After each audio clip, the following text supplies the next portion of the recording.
Thank you. Hello, Sarah. It's great to see you. Hello, everyone. My name is Darryn Quayle. I want to take you through a little bit of an introduction. I was born in Africa. I was raised by an African woman. My first words are in Zulu. She also happened to be a witch doctor. I left Australia with my parents when I was 8, and I moved around the world. My dad worked for a very large earth moving company with yellow products, so you can probably guess who it was. So I have sort of an African-centric beginning, but also I've been involved in mining all my life. So I have not really experienced anything out of this sector, although I've had a few sojourns in the British government as the British government's mining engineer. But this is an area that I've been involved in for a long time. The context, that's who I am as a person. I currently work for a company called Quayle, and Quayle is Australia's largest engineering company.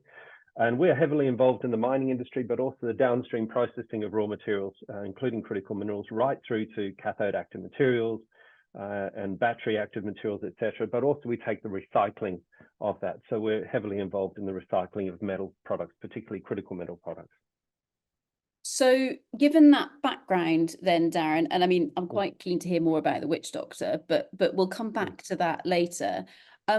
Why do you think mining needs to be done differently? And perhaps begin to go into what needs to be done differently. But let's start with the why.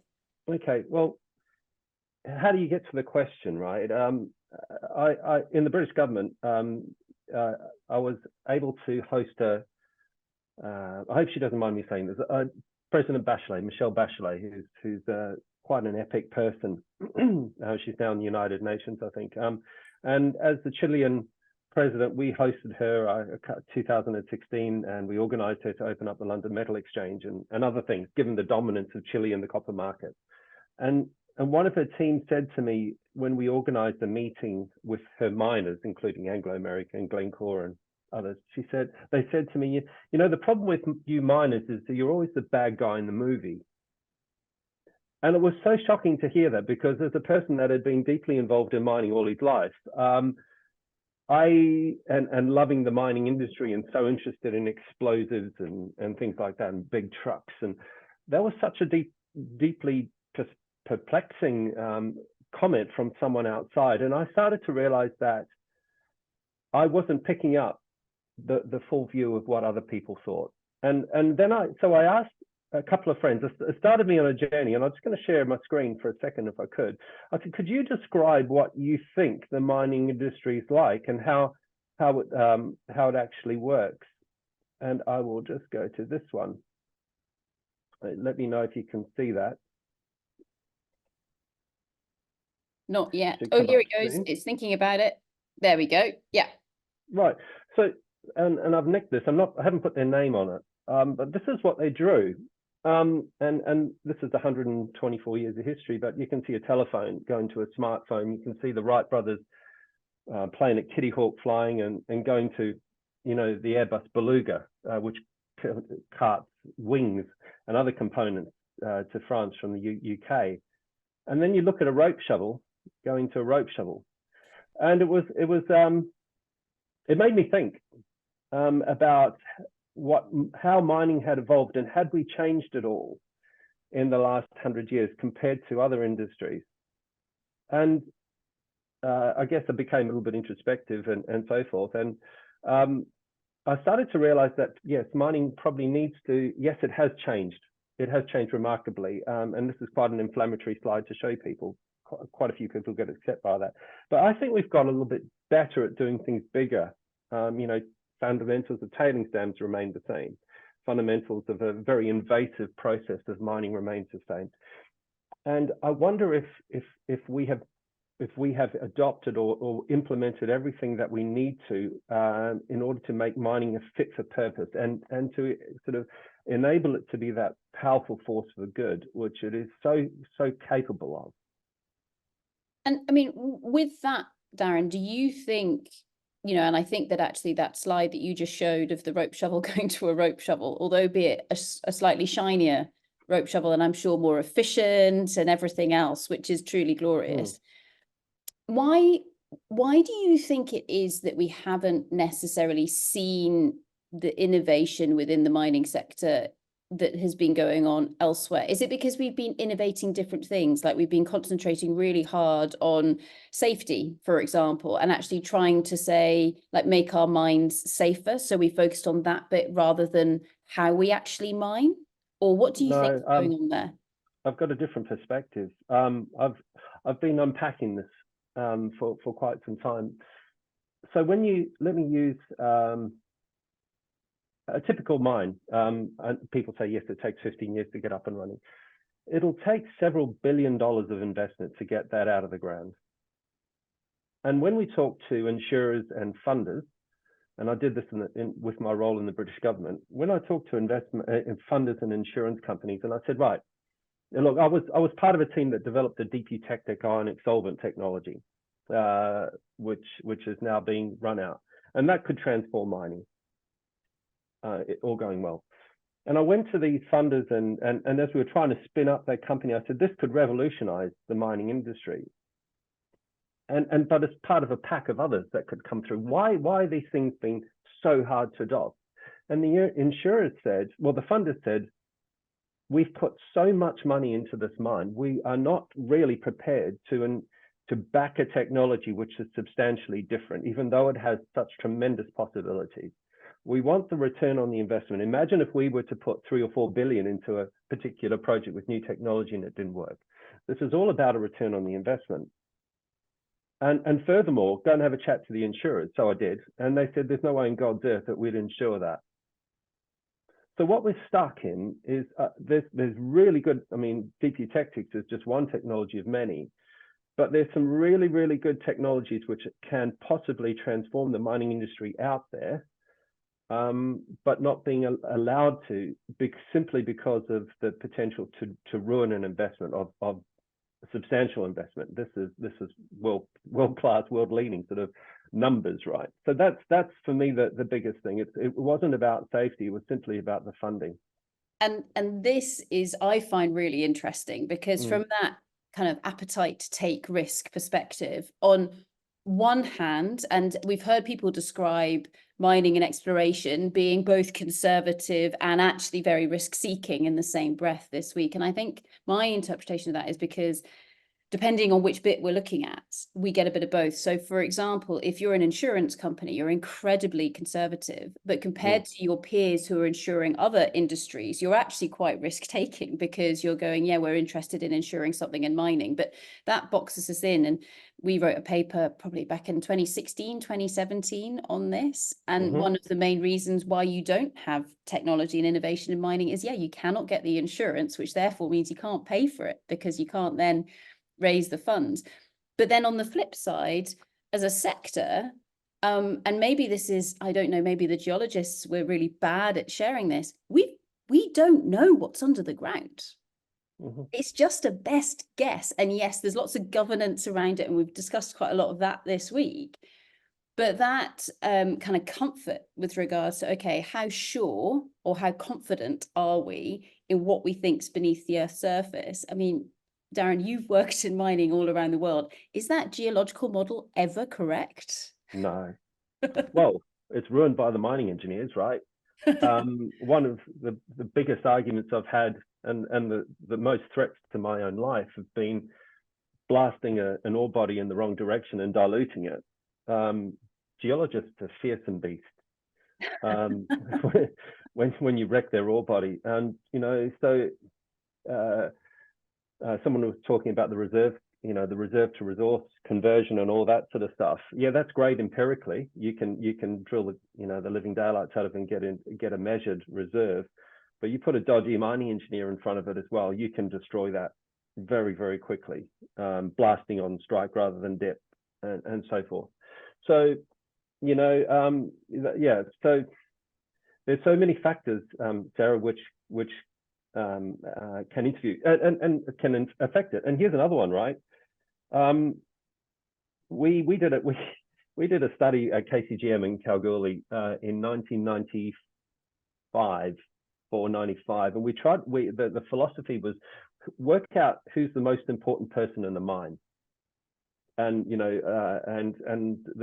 it was a chief exec, a guy called Bob Crew led this, and you knew it wasn't him. He was, bless him, yeah, he knew it wasn't him. We found out it was the geo sitting on the digger spotting ore and waste, and we looked at them. They were working a 10-hour shift. The rock was dirty, hadn't been washed down.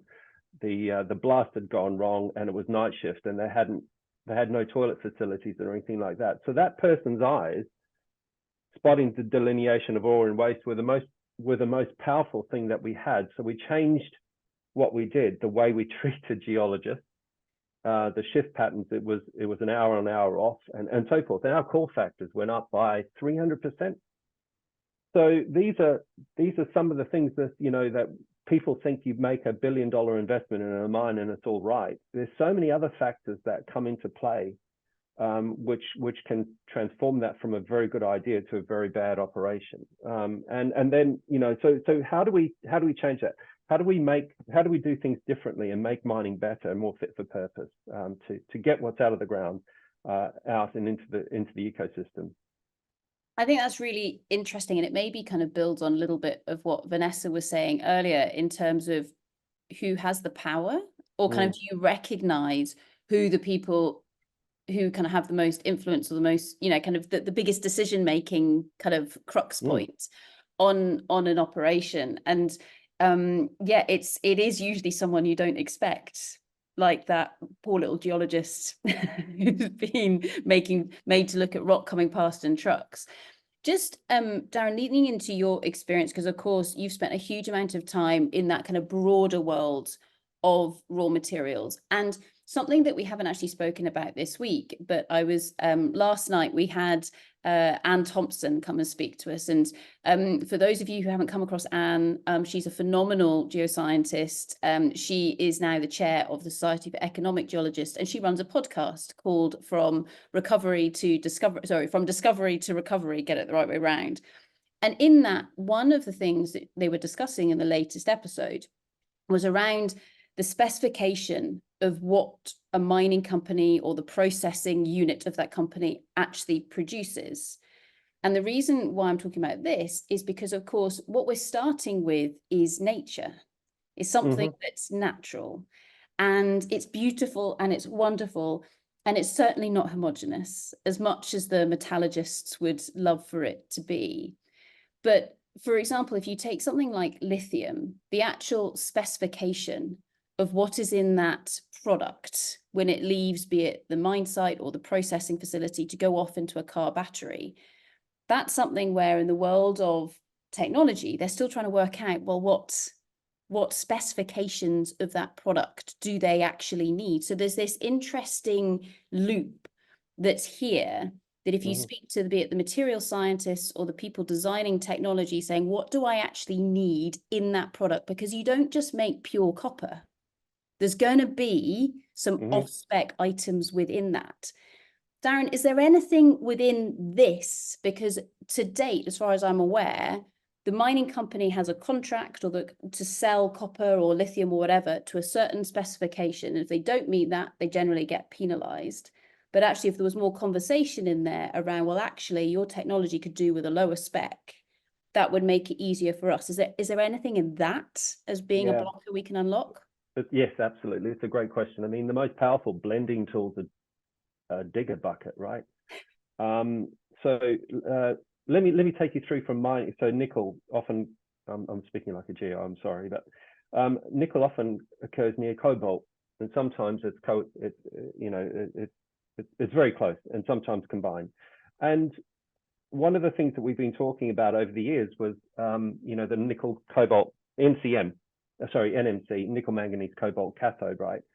Now, if nickel exists next to cobalt in some deposits around the world, is there a role for mining blending at that place? So you don't separate the two and then recombine. You actually combine the two with all what I think you're hinting at is the deleterious substances, which are a pain in the bum sometimes to get out.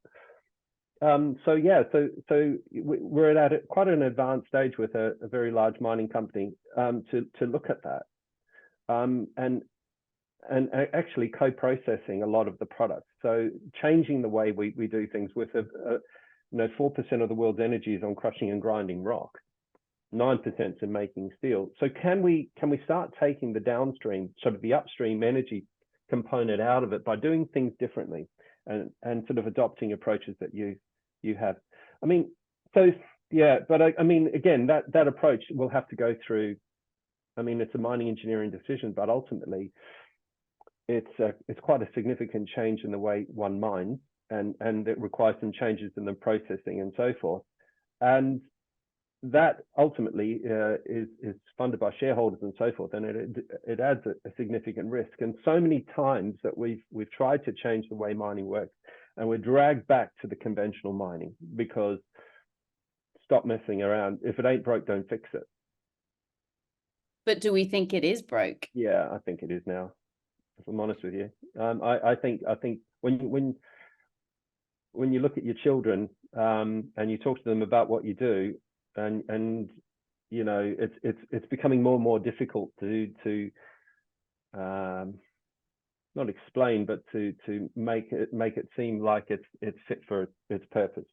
I think I mean, I was talking to a lady called Estelle Levin-Nally, who's a very clever lady involved in ESG and other things like that. And we were talking about new ideas about how mining could be reprofiled to better support local communities in which those ore bodies exist under. And we were talking about the use of blockchain distributed ledger systems. And imagine if we could, has technology evolved enough to be able to transform mining so it has a smaller environmental footprint, but the local communities, who are typically some of the poorest on the planet, benefit through this distributed ledger system actually being recycled, and so they never lose it. We use metals as a service rather than this linear process of mine, sell, and it goes into products, and someone else does the recycling. Can we link the recycling back into the local communities and give them this enduring annuity, if you like, that enables that area and maybe that country to become more prosperous? That's where I think we need to head for mining. I think the technology has evolved enough to do that with deep geotechnics and distributed ledger systems, and I think we're there. But I don't think we'll be allowed to because of the significant capital that's been invested and the need for that return. It's just a risk that is too great to take. Okay, so we need to do something about breaking something to do with the finance bit. And there are some big, perhaps golden handcuffs, which are tarnishing. And I realize there's a problem with what I've just said there, in terms of what's constraining us from moving forwards. But let's, in terms of a thought experiment, Darryn, and then we'll wrap up. Let's just say that we decide to sit down and have a meal together in 30 years' time, and we're still looking beautiful and glorious and young. And we say, God, that raw materials sector, because maybe it's been rebranded by that point in time, look how it's changed. You remember that slide that you showed when it went from the rope shovel to the rope shovel, and now look what's going on. What do you think that world will look like? I'm quite pessimistic. I don't think it's going to change. Oh, Darryn. I'm sorry, I don't. I just see. I work with the city, and I was talking to a massive bank just on Tuesday night, and they said it's the mousetrap. The second mouse gets the cheese. They do not want to be that first mouse because they always get smashed. And this guy was the chief exec of a very, very one of the world's largest banks, and he said, no, we won't invest in that. We will not invest in first of a kind technology, even though it's scalable and it's got great ideas. The risk is too great for us. But I mean, let me ask you, as we wrap up after a week, Monday to Friday here, what sort of things have you learned from your presenters this week that sort of give you a glimpse that my perspective is slightly wrong, that there is optimism and hope that going forward that it can change? So I think that, yeah, okay, so in terms of the second mouse gets the cheese, perhaps what we are cobbling together at the moment is a slightly malformed, misshapen, inefficient first mouse that can try and go there and say, hang on a second, there are ways in which we can maybe do it. And I think that is a case of the only way that we create that first mouse is by actually trying to view raw materials in the entirety of the system. So actually viewing the raw materials both from the development of the land itself, because that moves through time, but then also that little molecule of copper as it goes off into the circular economy, etc. And the problem I think we often have is we mix those two up, because you've got two different things that are happening here, but we need to understand both of them. But with that, things like the circular economy, etc., it's not quite working yet.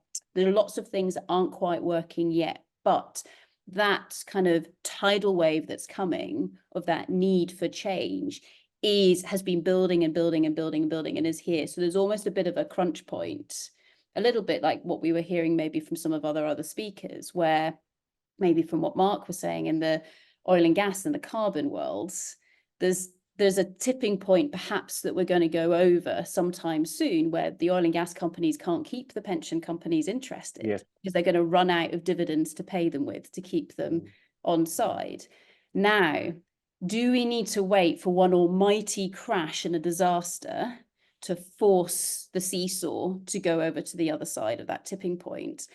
Or can we be clever and build the cheap, kind of the building blocks to try and push it up and over? And I think that's maybe where we're more pessimistic or optimistic with regards to what's coming. But there's so much change in the sector at the moment and so much diversity. I've never heard governments talk about raw materials so much ever. I mean, I don't know what you think, Darryn. I mean, you spend a lot of time in, say, the UK government, I suspect, where nobody wanted to hear the word mining at all. And actually, is there a correlation with you leaving the UK government and people starting speaking about mining? I don't know. I mean, getting the critical raw materials strategy through the British government was interesting.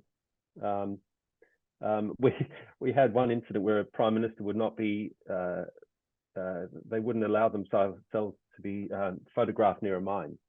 Yeah. And that was, Jeremy doesn't mind. It was Cornish lithium. It's geothermal lithium. It's pumping lithium out of the ground as water. But such was the lack of knowledge about what geothermal lithium was. They thought it was mining, and they didn't want to be part. So I think we're there. I think we're moving fast. I mean, Nusrat Ghani and others, the ministers have been really positive, but I think there's a long way to go. But I don't think it's governments that would make that change. I think you said all the policy, it'll come down to fundamental economics. And so how do you break out of this finance trap of return of investment versus technology advancement? How do you do that? That for me is the center of the problem. So I come to conferences like the Responsible Mining Conference or Minerals Conference and trying to understand new ways of thinking. What Matt Grimshaw was talking about today was really interesting. Half of the world's discoveries is still in the ground. Imagine we could do things differently.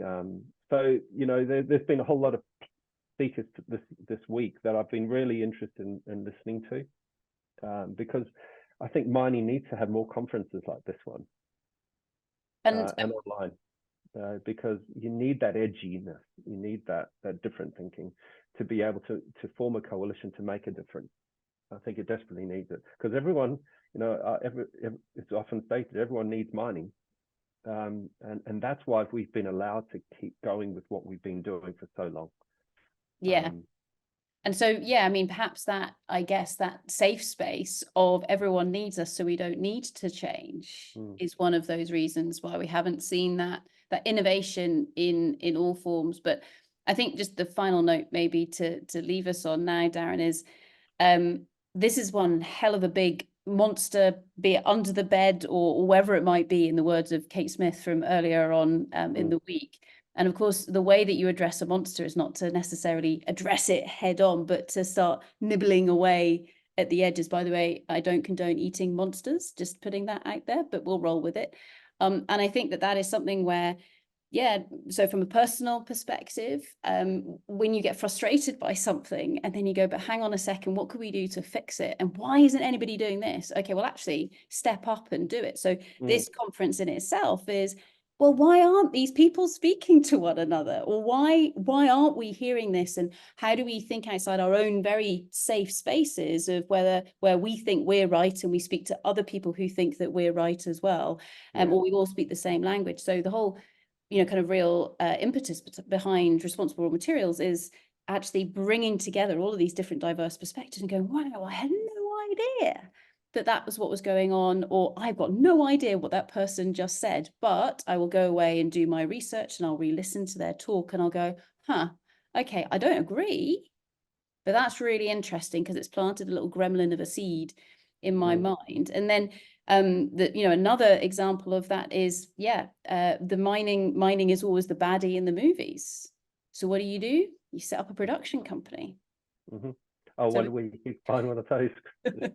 So, but then the key is, well, what film do you make? What do you actually talk about in terms of not spinning things or anything like that, but raising awareness so people can come to their own decisions with regards to, okay, where might some of those solutions be? But those are my thoughts. Darryn, your final thoughts before we open to the full panel. Well, let's catch up next year and see what's changed. There's a challenge. Chat. Awesome, brilliant. Well, with that, everyone, please put your hands together for the fantastic Darryn Quayle. Excellent. Thank you very much, Darryn. Brilliant.